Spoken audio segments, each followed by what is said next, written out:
Welcome to our presentation on updating data elements, part of the PxPlus 2023 video series. As we mentioned in part 2 of this series, the PxPlus Data Dictionary allows you to define much more information about your tables and data elements.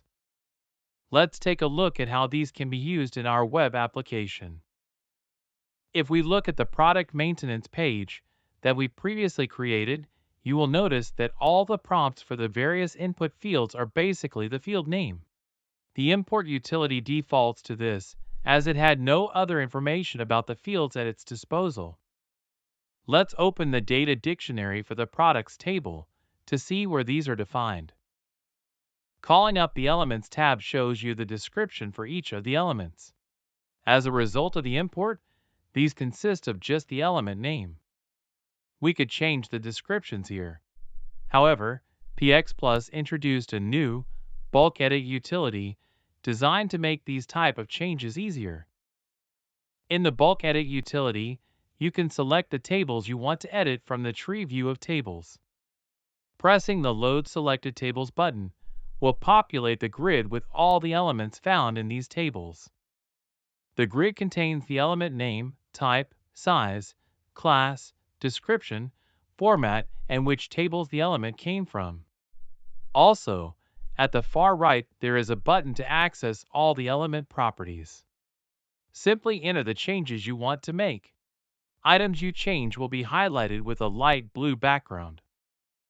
Elements with the same name, type, and size will be consolidated, and the table name will be set to change all occurrences. You can open the table Dropbox to see which tables will be updated, or you can select a specific table.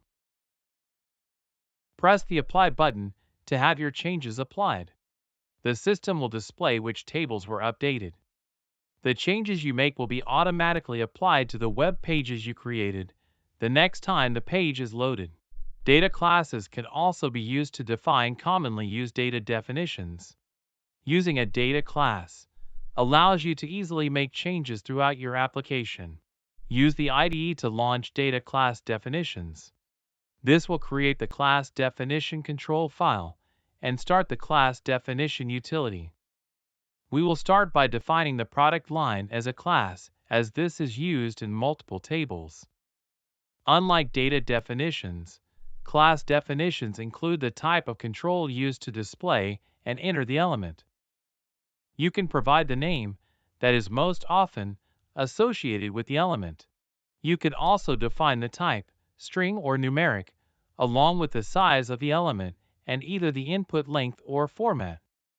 Depending on the type of control selected, you can set various attributes to manage its look and behavior.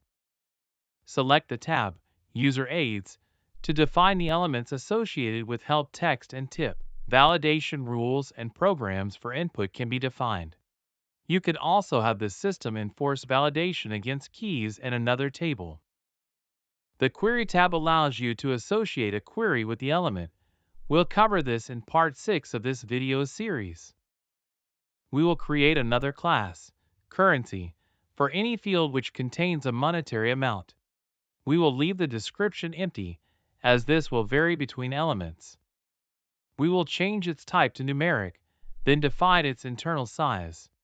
We will also set the input and the print format to use. We have one more class to define. This one is a bit different. We only wanted to define the type of control and leave the rest up to the data dictionary element definition. This class, text box, will be used for long text fields where we want to be able to enter multiple lines on input. To accomplish this, we will disable the dynamic option on the class, then set a dummy field size and input length. We will also define the size of control, in terms of width and height, that we want the system to use. Let's return to the bulk edit utility to apply these classes. Setting focus to the class cell brings up the query icon. Click the icon to select the class from the list of defined classes. In this case, product line. We can add the currency class to the buy price and MSRP elements, as these represent monetary values. The text box class can be applied where we want to have the system create input fields that allow for multiple lines of text, such as the description field in the product and product line tables. Because we only want to apply the control information to these elements, we will use the Edit Properties button. This will allow us to suppress changing the element length. The setting of these classes will be reflected in the HTML pages, so now the product description will change to a multiple line input box, and the buy price and MSRP will show 2 decimal places. Note that numeric input fields in browsers don't show currency symbols or 1,000 separators, as these vary by region. Also, formatted numeric inputs provide increment/decrement buttons that can be used to adjust the value. Finally, we will apply similar changes to all the tables we imported, changing the descriptions and adding the currency class to monetary elements. Using the PxPlus 2023 bulk edit utility makes this a fairly easy task. This completes our video on updating data elements. Be sure to join us on our next video where we will discuss the use of auto-incrementing numeric keys in relational databases.